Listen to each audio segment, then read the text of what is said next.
Just checking for dogs. Okay, good morning, greetings fellow earthlings, and welcome to another episode of Sunday Story. Now, I know what you're thinking. It's December. Everything around you is being transformed into Christmas. Trees are going up, lights are going up, fake snow is going on the window, you're practicing lines for plays in school. Will Sunday Story be next? Well, here's the thing about Sunday Story. We make our way through the Jesus Storybook Bible, which is helping us to see that every story in the Bible winds up in Jesus. It's pointing us to the good news about Jesus. And we've already looked at the stories, you can go back and check them for yourselves, about Jesus being born, which I'm sure you're going to hear a lot about every direction that you turn over the next couple of weeks. So we thought it was important to keep going with our stories from the Storybook Bible, to not just to see who is this baby who was born, but where this baby was heading, what this baby would do for you and what this baby would do for me. Why this baby, which we're remembering in our towns, in our villages, in our country over the next couple of weeks, why he is such a precious gift to all of us. So that's what we're going to do. We're going to keep looking at Jesus and where he was heading. I'm going to do it this week by reading the story of the Servant King. Sit back, relax, and enjoy. The Servant King. It was Passover, the time when God's people remembered how God had rescued them from being slaves in Egypt. Every year they killed a lamb and ate it. The lamb died instead of us, they would say.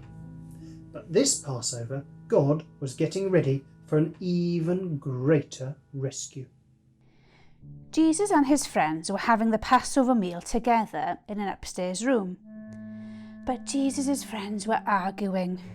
What about? They were arguing about stinky feet. Stinky feet. Yeah, that's right. Stinky feet. Now, the thing about feet back then was that people didn't wear shoes. They only wore sandals, which might not sound unusual, except that the streets in those days were dirty. And I don't mean just dusty dirty. I mean really stinky dirty. With all those cows and horses everywhere, you can imagine the stuff on the street that ended up on people's feet. So, anyway, someone had to wash away the dirt. But it was a dreadful job. Who on earth would ever dream of volunteering to do it? Only the lowliest servant.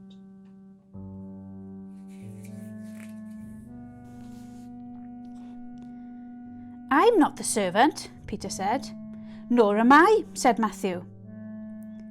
Quietly, Jesus got up from the table, took off his robe, picked up a basin of water, knelt down and started to wash his friend's feet.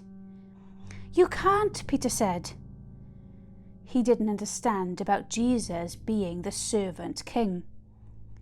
If you don't let me wash away the dirt, Peter, Jesus said, you can't be close to me. Jesus knew that what people needed most was to be clean on the inside. All the dirt on their feet was nothing compared to the sin inside their hearts. Then wash me, Lord, Peter said, tears filling his eyes. All of me. One by one, Jesus washed everyone's feet. I'm doing this because I love you, Jesus explained. Do this for each other.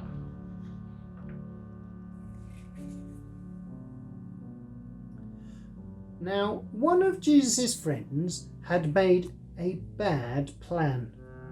No one else knew what the bad plan was, but Jesus knew, and so did Judas.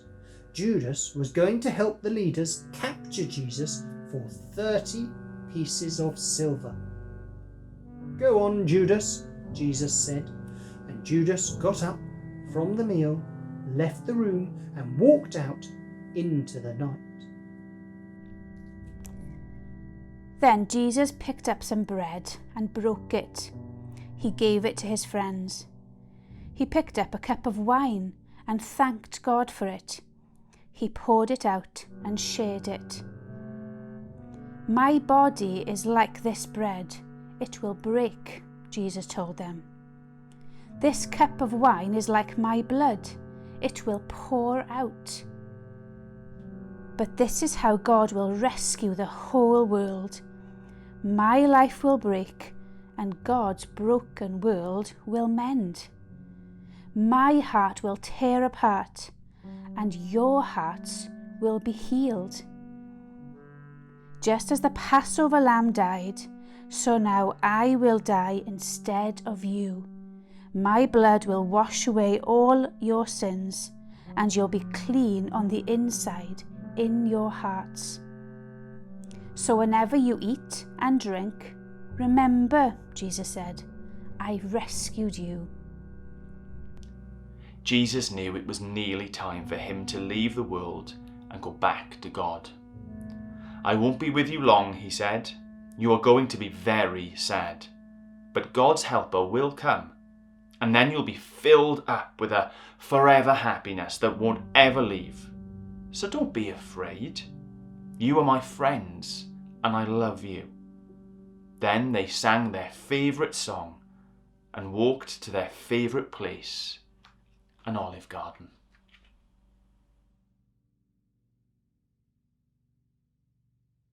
Well, that is it. Once again, we have started and finished another story from the Jesus Storybook Bible, and once again, we're looking forward to seeing you over on Zoom. If you haven't been with us on Zoom before, then you are definitely invited. You can send us a quick message and we'll make sure you get the code by 11:30. Now, what to do between now and then? Eat my roll, drink my drink. Go and do some crafting. Well, you can go and do some crafting as well, okay? On your marks, get set, go.